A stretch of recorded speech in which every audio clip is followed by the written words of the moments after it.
नमस्कार, स्वागत है आपका हमारे खास शो में। हम यहाँ पर बात करेंगे सोने में निवेश के श्री गणेश की। और त्योहारों की शुरुआत यहाँ पर हो चुकी है और इवन एज डॉलर इंडेक्स यहाँ पर 6 महीने के हाईज पर कारोबार कर रहा है। उसके बावजूद हमने देखा है कि सोने ने $1900 प्रति आउंस के लेवल को यहाँ पर मोर और लेस चार्ट्स पर होल्ड किया है। इसके क्या मायने हैं जानेंगे अपने गेस्ट से, और साथ ही बात करेंगे कि खरीदारी के इस मौके पर जहाँ पर हम त्योहार, शादियाँ, आगे क्रिसमस, न्यू ईयर तक और फिर होली तक भी यहाँ पर खरीदारी बनता हुआ देखते हैं, तो ये जो सीजन की शुरुआत है उसके लिए कितनी तैयारी है और क्या कुछ यहाँ पर अब ये इंडस्ट्री बाजार से एक्सपेक्ट कर रही है। हमारे साथ बहुत बेहतरीन खास गेस्ट जुड़े हैं। लक्ष्मी डायमंड के चेयरमैन एंड एमडी चेतन मेहता, वामन हरी पेठे के पार्टनर आशीष पेठे और जीजेसी के चेयरमैन संयम मेहरा। नमस्कार, आप सभी का स्वागत है कार्यक्रम में। आशीष जी, आपसे शुरुआत करेंगे और जानना चाहेंगे सबसे पहले तो प्राइसेस के ही बारे में, क्योंकि ये एक बॉइलिंग पॉइंट होता है जो कंज्यूमर देखता है खरीदारी से पहले कि कितना लें, क्या उनका बजट है। तो जिस तरह के प्राइसेस फिलहाल हैं और जिस तरह की मूवमेंट या वॉल्टिलिटी हमने यहाँ पर भावों में आते हुए देखी है, उसका खरीदारी पे आपने क्या इम्पैक्ट देखा है? नमस्ते मनीषा जी और बाकी सब गेस्ट के लिए। जब 60,000 के नीचे डोमेस्टिक मार्केट में प्राइसेस आए थे, तो पिछले 1-1.5 महीने से हमने देखा है कि रिटेल में बहुत सारा डिमांड निकल के आया है। जो लोग साइडलाइंस में रुके थे जून जुलाई में, वो वापस मार्केट में आके खरीदारी कर रहे थे पूरा अगस्त महीना और सितंबर का शुरुआती दिनों में। तो मार्केट में मूड गोल्ड के लिए अच्छा है as long as the gold is under 60,000, और ये मेरे हिसाब से कस्टमर्स के लिए राइट प्राइस है। इंटरनेशनली आप देखोगे तो 1900 ब्रेक नहीं कर पाया है सोना। 1885 एक बार नीचे जाके आया है, लेकिन 1900 is a very very strong support आज मैं देख रहा हूँ। कितनी भी नेगेटिव न्यूज आ रही है, यूरोप से आ रही है, यूएस से आ रही है, फिर भी गोल्ड ने $1900 का बेस बना के रखा है। तो मुझे लगता है it's a very good opportunity to buy at the retail और इवन फॉर इन्वेस्टर्स। एब्सोल्युटली। और अगर आप आपको याद दिला दें कि अगर आपने सोना पिछली गणेश चतुर्थी पे लिया था तो उस समय भाव यहाँ पर 50-51 हज़ार के थे और ऑलमोस्ट 60 के आसपास के स्तर यहाँ पर अब 58-59 के आसपास के लेवल्स हैं। तो अच्छी खासी तेजी पिछले एक साल में देखने को मिली है। परसेंटेज टर्म्स में अगर देखें तो 8 से 10% का इजाफा भी हमने सोने में आता हुआ देखा है। चेतन जी, आप कैसे देखते हैं, क्योंकि चाहे वो ज्वेलरी है, डायमंड है, सोने के जेवरात हैं, किस तरह की खरीदारी एज ऑफ नाउ यहाँ पर स्ट्रीट करता है? और यूजुअली गणेश चतुर्थी पे कितनी बाइंग हम यहाँ पर आता हुआ देखते हैं, या ये फिर कौन सा त्योहार है जब आप कहेंगे कि खरीदारी पूरे तौर पर यहाँ पर शुरू हो जाती है?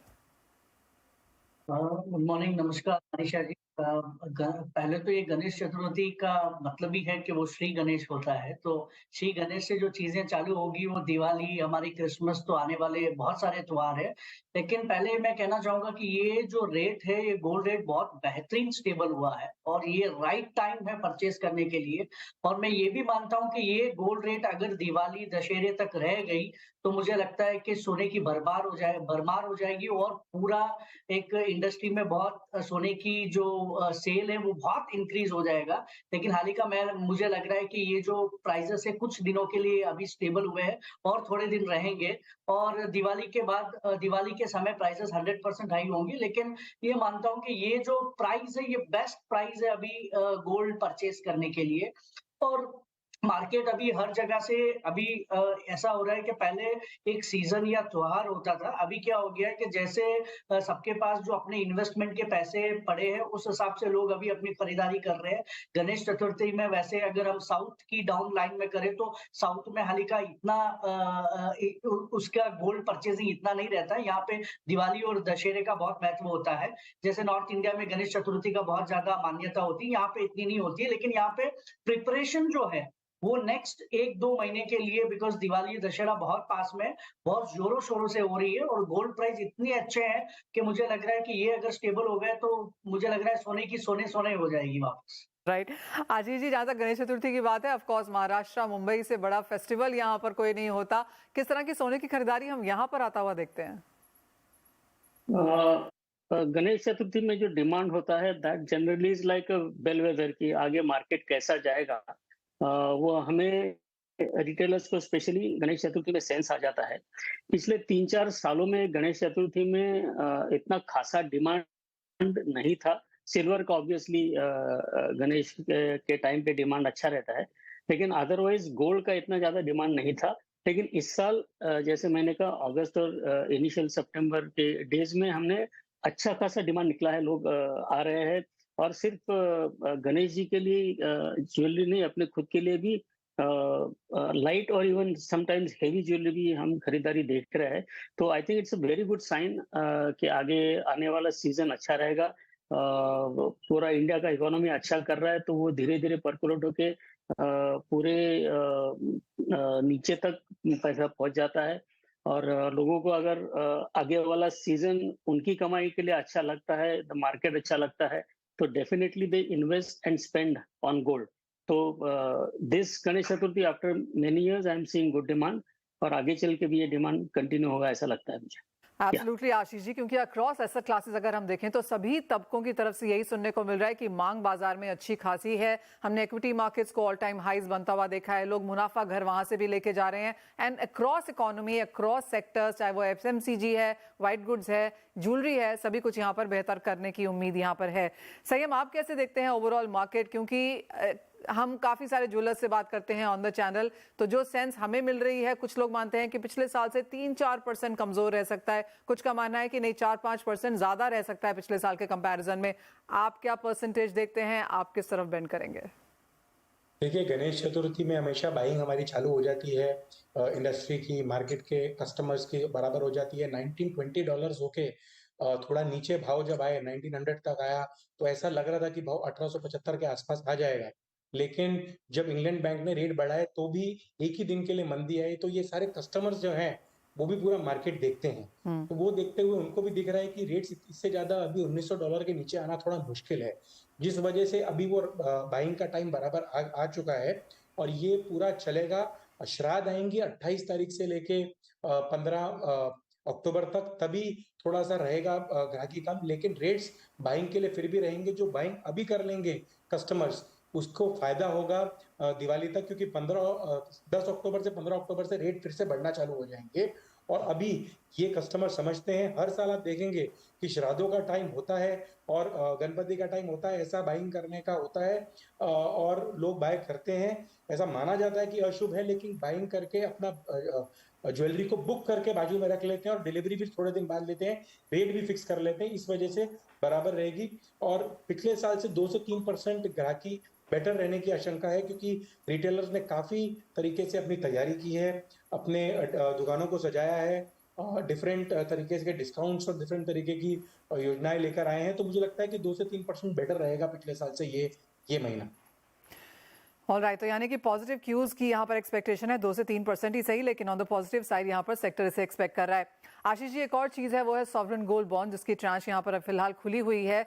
पिछली ट्रांच में हमने देखा था रिकॉर्ड बाइंग हुई थी। एज ऑफ नाउ 100 टन खरीदा सॉवरेन गोल्ड, 100 टन सोना सॉवरेन गोल्ड बॉन्ड के थ्रू यहाँ पर खरीदा जा चुका है। कैसे देखते हैं आप ये खरीदारी? क्योंकि ये भी लोग वो हैं जो पोर्टफोलियो में इसे इंक्लूड कर रहे हैं, किस तरह से सोना ओन करना चाहते हैं। आप कहेंगे कुछ एक कंपटीशन है अब यहाँ पर गोल्ड फाइनेंशियल इंस्ट्रूमेंट्स में और गोल्ड फिजिकल बाइंग में, क्योंकि 100 टन सोना खरीदा गया है। राइट, आपने सही कहा, 100 टन ओवर पीरियड टाइम खरीदा गया है।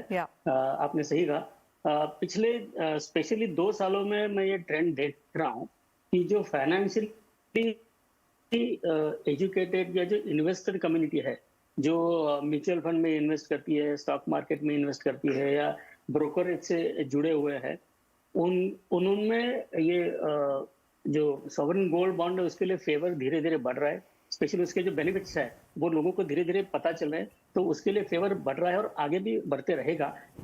मुझे ये पता नहीं कि और कितने ट्रांचेस आगे आएंगे और कितने साल तक ये बॉन्ड आगे मिलता रहेगा, लेकिन अभी तक तो मैं इंटरेस्ट हाई नेटवर्थ इंडिविजुअल्स में और इन्वेस्टर कम्युनिटी में इसके लिए बढ़ता देख रहा हूँ। और अगर ये सोने में निवेश बढ़ता है, फिजिकल में भी बढ़ता है, वैसे इसमें भी बढ़ता है, तो I don't see it as a competition. अगर सोने में ओवरऑल इंटरेस्ट बढ़ता है तो it is good for the industry, may it be physical और on the bonds. I don't see any difference. Alright, सोने में निवेश कीजिए आप कैसे भी करें, लेकिन यहाँ पर इंटरेस्ट बरकरार रहना चाहिए। चेतन, फिजिकल में तो यहाँ पर लोग खरीदते ही हैं सोना, हमने काफी सारी ई कॉमर्स साइट्स को यहाँ पर आता हुआ देखा है, और हम हमेशा देखते हैं कि जैसे ही फेस्टिविटीज यहाँ पर आती हैं, ऑनलाइन साइट्स आ जाती हैं, नए लॉन्चेस यहाँ पर आते हैं ई कॉमर्स में, चाहे वो फ्लिपकार्ट है, गूगल है, वहां से भी यहाँ पर सोना बेचने की काफी सारी एडवर्टीजमेंट्स हम जंप अप होता हुआ देखते हैं। तो आप कहेंगे बाजार अब यहाँ पर बहुत ओपन आउट होने लगा है? हाँ मनीषा जी, बाजार बहुत ओपन हो चुका है और बहुत पारदर्शिता आ गई है, क्लैरिटी आ गई है, और ई कॉमर्स मार्केट तो बहुत बड़ा हो गया। अगर आज हमें एक कॉइन लेना हो या छोटी कोई ज्वेलरी लेनी हो तो हम ऑनलाइन से खरीद सकते हैं 20, 25, 50 हजार की ज्वेलरी। तो ये मार्केट बहुत बड़ा हो गया, ओपन अप हो गया है। मुझे लगता है जो पहले जो हम जिस सोच के साथ चल रहे थे उस सोच से परे हो गया है। लोग स्टोर में जाना पसंद करते हैं जब बड़ी ज्वेलरी होती है, लेकिन जो गिफ्टिंग ज्वेलरी है वो ई कॉमर्स में, चाहे वो फ्लिपकार्ट, अमेजोन, जो जितने भी ई कॉमर्स, और आज हम देखते हैं कि आज जो भी नया स्टार्टअप कर रहा है कहीं ना कहीं वो अपनी एक ई कॉमर्स साइट बना रहा है। वो समझ रहा है जो आज जो मिलेनियल्स है, आज की जो जनरेशन है, वो कहीं ना कहीं जो छोटे छोटे गिफ्टिंग है वो ऑनलाइन से लेना पसंद करती है। तो उससे कोई दो राय नहीं है कि ये मार्केट बहुत बड़ा हो चुका है और फैल रहा है, और इससे बहुत ज्यादा गोल्ड और चांदी में ज्वेलरी इंडस्ट्री को बेनिफिट हुआ है। बिकॉज ये जो पहले एक सेगमेंट होता था कि आपको यहीं से गोल्ड खरीदना है, यहाँ तक लेना है, अब सीमाएं नहीं है। अब सीमाएं के परे आपकी डायमंड ज्वेलरी मिल रही है, आपको गोल्ड ज्वेलरी मिल रहा है, आपको गोल्ड कॉइन्स ऑनलाइन मिल रहे हैं। तो ये एक बहुत अच्छा आई थिंक रूट मैप है हमारी कंट्री के जेम्स एंड ज्वेलरी को बढ़ने के लिए। हाल ही का मैं ये मानता हूँ कि ये छोटी ज्वेलरी, गिफ्टिंग ज्वेलरी के लिए ई कॉमर्स एक बेस्ट है। लेकिन कहीं ना कहीं जब हम बड़ी ज्वेलरी की बात करें तो वो फिजिकल देख के बाइंग, उसी में हमको मजा आता है, वहीं पे हम खरीद पाते हैं। आज लोग वहीं पर ही फिजिकल बाइंग में ही बहुत ज्यादा आनंद लेते हैं। लेकिन शॉर्ट टाइम, बिकॉज आज का जो टाइम है, यहाँ पे टाइम बहुत शॉर्ट है, लोगों को जल्दी कहीं ना कहीं पहुंचना है, जल्दी उनको चीजें चाहिए। तो ई कॉमर्स एक अच्छा प्लेटफॉर्म है, और टुडे ऑल मिलेनियल्स चाहते हैं कि हम ई कॉमर्स के साथ बहुत ज्यादा काम करें। तो मैं मानता हूं कि ये बहुत बड़ी इंडस्ट्री है और ये अच्छे है हमारे James and jewellery industry. Alright, सही में एक और चीज़ है, पहले अगर किसी को सोना लेना होता था तो वो जाते थे गोल्ड मार्केट में लेने के लिए, फिर लोगों ने देखा कि अच्छा बाजू के मॉल में भी मिल जाता है, शॉप सैंडलोन में भी मिल जाता है। अब चलते फिरते हम देखते हैं कि एयरपोर्ट्स पे भी यहाँ पर लोग सोना चांदी खरीद ही लेते हैं। कैसे देखते हैं आप एक और जो ट्रेंड हमने यहाँ पर पिछले कुछ सालों में बनता हुआ देखा है, और आप कहेंगे जैसे पहले भी था कि अच्छा यहाँ से सोना लो तो सस्ता मिलता है, यहाँ पे हो तो ये प्रीमियम भी ऐड हो जाएगा, कैसे देखें दर्शक या कंज्यूमर्स उस चीज को? देखिए, सोना तो ऐसी चीज है अभी कि हर घर की एक लेडी को भी पता है कि सोना अभी क्या रेट में मिल रहा है, क्या मेकिंग में मिल रहा है। मार्केट बहुत ओपन अप हो चुकी है हॉलमार्किंग के बाद, और जितने भी कॉर्पोरेट्स आ गए हैं अंदर, सिंगल स्टोर कॉर्पोरेट्स भी जिनको बोला जाए, तो सब लोगों के रेट्स एक सामान्य तरीके से हो गए, और कोई भी जन लेबर के अंदर इतना ज्यादा चार्ज नहीं करता है अंटिल कोई डिजाइनर ज्वेलरी हो। सो आई थिंक अगर, और जिसकी भी स्टोर्स हैं, अगर आप मल्टी स्टोर्स भी देखेंगे तो एयरपोर्ट के ऊपर भी है जगह, आप जहां पर भी जाओगे आपको 500 मीटर या 1 किलोमीटर के अंदर एक ज्वेलरी की शॉप मिली जाएगी। तो सोना बाय करना अभी इतना मुश्किल नहीं हो गया है जो पहले समझा जाता था, और जिस तरीके से ट्रस्ट फैक्टर अभी हॉलमार्किंग और बाकी तरीकों से आ गया है, तो ये बहुत इजी हो गया। और मोबाइल के अंदर भी अगर हम चाहें तो आज हमारे जितने भी रिटेलर्स हैं उन्होंने डिजिटल गोल्ड करके अपने मोबाइल के अंदर चालू कर दिया। 1000 रुपए के अंदर लेना चाहो, 2000 रुपए का लेना चाहो, आप इजीली ले सकते हो। 11 महीने, हर महीने के अंदर लेने के बाद उसको उसके बाद ज्वेलरी के अंदर कन्वर्ट कर सकते हो। तो मुझे लगता है ऐसी चीजें होगी, गोल्ड अभी इजीली बाइबल हो गया है और बहुत मार्केट खुल चुकी है। और जैसे अभी 750 टू 800 टन इतने गोल्ड रेट बढ़ने के बाद भी, जब भी 40,000 का भाव था तभी भी वही है, और 60,000 का भाव है तभी भी उतना ही सोना हम लोग इम्पोर्ट कर रहे हैं। सो मुझे लगता है कि मार्केट अभी बहुत इजीली अवेलेबल है और ट्रस्ट फैक्टर बढ़ गया है, और आने वाले टाइम के अंदर भी इसी तरीके से बढ़ता रहेगा। ऑल राइट, जी हाँ, काफ़ी सारे यहाँ पर ट्रेंड चेंजेस हैं, लेकिन एक बात तो तय है कि जो बॉटम लाइन है वो ये है कि बाजार ओपन हो रहा है, ट्रांसपेरेंट है, हॉलमार्किंग है, और आप यहाँ पर सोना कहीं भी ले सकते हैं। Of course designing, customer service, loyalty जो चीज़ें हैं वो यहाँ पर अभी भी काफ़ी स्ट्रॉन्ग स्टैंड करती हैं, स्पेशली इंडियन मार्केट्स में। लेकिन इसी के साथ एक ब्रेक ले रुकेंगे, जब लौटेंगे तो यहाँ पर जानेंगे अपने एक्सपर्ट से कि आगे जाकर अब यहाँ पर क्या नए ट्रेंड्स हैं और कंज्यूमर्स क्या एक्सपेक्ट कर सकते हैं आने वाले 3-4 महीने में। आपका स्वागत है, और हम यहाँ पर बात कर रहे हैं सोने में निवेश के श्री गणेश की। जैसे यहाँ पर त्योहार शुरू होते हैं, खरीदारियां भी शुरू हो जाती हैं, और हम हमेशा देखते हैं कि कुछ नए लॉन्चेस, नए ट्रेंड्स, डिफरेंट ज्योग्राफीज यहाँ पर कई नई नई चीजें भी कर रही होती हैं। चेतन जी, आपसे शुरुआत करेंगे, क्या कुछ चल रहा है साउथ में, क्या ले रहे हैं लोग, क्या लेना चाहिए, और इस वक्त के लेटेस्ट ट्रेंड्स क्या हैं? मनीषा जी, जैसे क्या होता है ना, हर एक महीने 15-20 दिन में एक ट्रेंड चलता है और हर ओके। क्वार्टर का एक ट्रेंड होता है। तो कभी एक क्वार्टर में ऐसा ट्रेंड होता है कि सिर्फ ब्राइडल ज्वेलरी पे फोकस्ड होता है। लेकिन अब हाल ही का जो दिवाली दशहरा, यहाँ पे लाइट वेट और मीडियम वेट, बिकॉज़ यहाँ पे मास परचेजिंग होती है, मार्केट बहुत बड़ा है, तो सब लोग दिवाली या दशहरे के वक़्त यहाँ पे साउथ में बहुत इम्पोर्टेंस दशहरे को और दिवाली को दिया जाता है। तो यहाँ पे लाइट वेट और मीडियम वेट वाली ज्वेलरी बहुत अलग-अलग कैटेगरी, चाहे वो डायमंड ज्वेलरी में जो 50,000 टू 1,25,000 के प्रोडक्ट्स हैं, वो बहुत ज़्यादा बिकेंगे।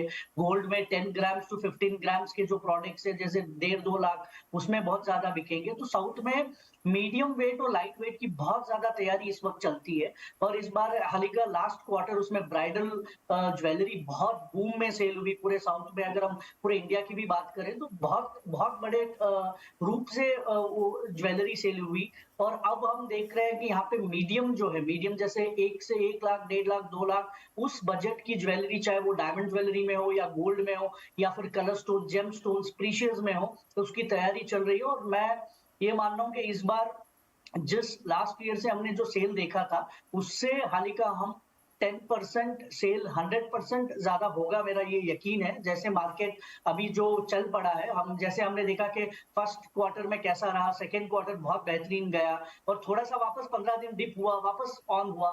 तो ये मार्केट स्टेबल नहीं है, ऊपर-नीचे हो रहा है, लेकिन जब वो स्टार्ट होता है, तो वो 1 डेढ़ महीने की सेल एक साथ ले जाता है। तो मुझे पक्का यकीन है कि इस बार मीडियम ज्वेलरी, लाइट वेट तो है, उसके साथ-साथ मीडियम ज्वेलरी, डायमंड ज्वेलरी का, गोल्ड ज्वेलरी का बहुत अच्छा सेल होगा मार्केट में। मैन्युफैक्चररों ने तैयारी चालू कर दी है और हर बार जब दिवाली, दशहरा आता है तो हम कोशिश करते हैं कि नई ज्वेलरी बनाएँ। इस बार हम लोग जो भगवान के ऊपर ज्वेलरी है, साउथ में वैसे क्या होता है, साउथ जो नक्काश ज्वेलरी बहुत फेमस होती है या टेम्पल ज्वेलरी बहुत फेमस होती है। इस बार उन्होंने सब जगह महालक्ष्मी के जो अलग-अलग रूप है, उसके ऊपर ज्वेलरी बनाना चालू किया है। हाल ओके। ही का मैं आपको कुछ डिजाइनिंग और बाद में कभी मौका मिला तो मैं आपको बताऊंगा दिवाली के वक्त, लेकिन बहुत अच्छे से तैयारी चल रही है और मैं 100% मान रहा हूँ ये दिवाली लास्ट ईयर से बहुत बेहतरीन हो। आई थिंक वो बहुत ही सही आइडिया है। हम दिवाली दशहरा के पास, आप जब आपके पास आएंगे, आप सभी हमें अपने डिजाइन दिखाइए, देखिए, क्योंकि उससे बेहतर तो कंज्यूमर के विजुअल्स के लिए कुछ हो ही नहीं सकता। आशीष जी, आप जैसे चेतन भी कह रहे हैं कि 1-1.5 लाख की ज्वेलरी यहाँ पर as a token, as a buying, as त्योहारों के समय में ले ही ली जाती है, तो क्या ट्रेंड्स आप यहाँ पर देखते हैं? और काफी सारी स्कीम्स हम यहाँ पर आता हुआ देखते हैं। मैं भी कहीं पे किसी से बात कर रही थी कि आप अभी ले सकते हैं, 11th मंथ का EMI दे सकते हैं, या अभी पैसे दे दीजिए, ज्वेलरी 11 महीने के बाद चेक कर लीजिएगा। सो काफी सारी चीजें भी हैं और लोगों को ये सही भी लगता है क्योंकि EMI के तरीके से ली जा सकती है। राइट। आपने सही कहा, ऐसे बहुत सारी स्कीम्स ऑफर होती है। हालांकि गोल्ड ज्वेलरी पे EMI अलाउड नहीं है। हमने गवर्नमेंट को भी रिक्वेस्ट किया था कि प्लीज अलाउ कीजिए, लेकिन अभी तक हुआ नहीं है। डायमंड में बहुत सारे ज्वेलर्स हैं जो EMI ऑप्शन डायमंड ज्वेलरी के लिए अलाउड ऑफर कर रहे हैं ओके। और उससे डायमंड ज्वेलरी के लिए बेनिफिट हुआ है। लाइट और मीडियम वेट के साथ साथ इस बार थोड़ा कलर ज्वेलरी, कलर स्टोन्स हो या मीना वर्क हो या कलर वाली ज्वेलरी का थोड़ा मूवमेंट हमें ज्यादा दिख रहा है इस सीजन में। और लोगों के नए नए कलेक्शन आ रहे हैं, उसमें भी थोड़ा कलर स्टोन्स का यूज ज्यादा है। डायमंड्स धीरे धीरे बढ़ ही रहा है, तो ये ट्रेंड भी हम देख रहे हैं। और दूसरा एक ट्रेंड देख रहे हैं कि ये अभी सीजन में जो लोगों का एक्सपांशन है, नए नए ब्रांचेस जो खुलने वाले हैं, ये आगे के 2-3 महीने में maximum number of new store launches हमें देखने को मिलेंगे। और इसेंशियली जब कभी भी नए स्टोर लॉन्चेस आता है या नया प्लेयर मार्केट में आता है, तो overall share of voice of jewellery industry बढ़ जाता है और उससे लोगों को इंटरेस्ट ज्वेलरी इंडस्ट्री में बढ़ जाता है और डिमांड बढ़ती है। तो we are positive about jewellery industry overall in the festival season. Absolutely सही। हम एक फाइनल सवाल आपसे, कैसे देखते हैं आप मार्केट्स और ये जो बायर्स हैं, क्या इनकी तादाद मिलेनियल्स में बढ़ती हुई नजर आ रही है कि अभी भी मॉम्स एंड डैड्स पुश करते हैं कि नहीं चलो सोने की खरीदारी करने चलें? देखिए, ज्वेलर्स हर समय पे, हर महीने पे करेक्ट मार्केटिंग स्ट्रेटेजी अपनाते हैं। अभी फेस्टिवल है दिवाली का, तो टेम्पल ज्वेलरी या छोटे येलो के अंदर गॉड के जो पेंडेंट्स होते हैं, जो मिलेनियल्स बाय करते हैं, जो 5 ग्राम से लेके 15 ग्राम के बीच में होते हैं, जो नकाशी के साथ ब्लैक ज्वेलरी होती है, जो साड़ी के ऊपर एक यंग मिलेनियल्स भी सूट और साड़ी इवेंट्स के ऊपर पहनते हैं, तो टेम्पल की, नकाशी की, उसके ऊपर बाजू में कलर स्टोन्स, हर बार एक नया ट्रेंड चलता है। आप देखेंगे कि हर साल 1.5 साल के अंदर ट्रेंड बदलता है। तो उसी ट्रेंड को मद्देनजर रखते हुए पूरा इंडिया के जितने ज्वेलर्स हैं इस टाइम पर गॉड की जो ज्वेलरी है या टेम्पल की ज्वेलरी है उस पर ध्यान देती है। उसके साथ साथ जो नवंबर के बाद जो शादी का सीजन खुलेगा, तो एक बार जब कस्टमर अंदर दुकान में आ जाता है तो ब्राइडल ज्वेलरी जो है वो भी अच्छी बिकती है। तो बड़ी हैवी सेट्स की जो ब्राइडल ज्वेलरी चाहे गोल्ड के अंदर हो चाहे वो डायमंड के अंदर हो, उसके ऊपर भी बराबर तरीके से मार्केटिंग की गई है, ताकि ऐसा ट्रेंड भी जो कट स्टोन्स के साथ कलर स्टोन्स के साथ, जैसे आशीष ने बताया, जो ब्लैक ज्वेलरी करके पूरा इसके अंदर मिश्रण करके सही तरीके से दिखाया जाए, उस तरीके की मार्केटिंग भी की जा रही है। और काफी एड्स होर्डिंग्स आप देखेंगे दिवाली के टाइम पर सारे ज्वेलर्स के ही दिखेंगे हर सिटी के अंदर, और सब मीडिया के अंदर भी आपको वही दिखेंगे ज्यादा। सो ये 1.5 महीना अभी जब दिवाली तक है ये ज्वेलर्स का ही है, और पूरी ताकत लगा देंगे सारे ज्वेलर्स अपने ब्रांड को और अपनी ज्वेलरी को आगे कस्टमर्स को दिखाने। ओह वेल एब्सोल्युटली, काफ़ी यहाँ पर चहल पहल है और श्री गणेश यहाँ पर ज्वेलरी खरीदारी का हो चुका है। जैसे आपने कहा, ट्रांसपेरेंसी अच्छी खासी है, नए ट्रेंड्स, नए स्कीम्स और जिस तरह की नई ज्वेलरी यहाँ पर देखी जा सकती है वो काफ़ी इंटरेस्टिंग रहेगी। एंड मैं बिल्कुल वो चेतन जी की बात से सहमत हूँ। नेक्स्ट टाइम जब हम आप लोगों से बात करेंगे तो आपका एक बेहतरीन डिज़ाइन ज्वेलरी पीस एब्सोल्युटली देखना चाहेंगे। तो आई एम होपिंग आप हमें उस चीज़ में भी यहाँ पर सपोर्ट करेंगे। बहुत शुक्रिया आप सभी का यहाँ पर साथ जुड़ने के लिए। आप सभी को त्योहारों की बहुत बहुत शुभकामनाएं। इसी के साथ इस समय इतना ही शो में समय है। नमस्कार।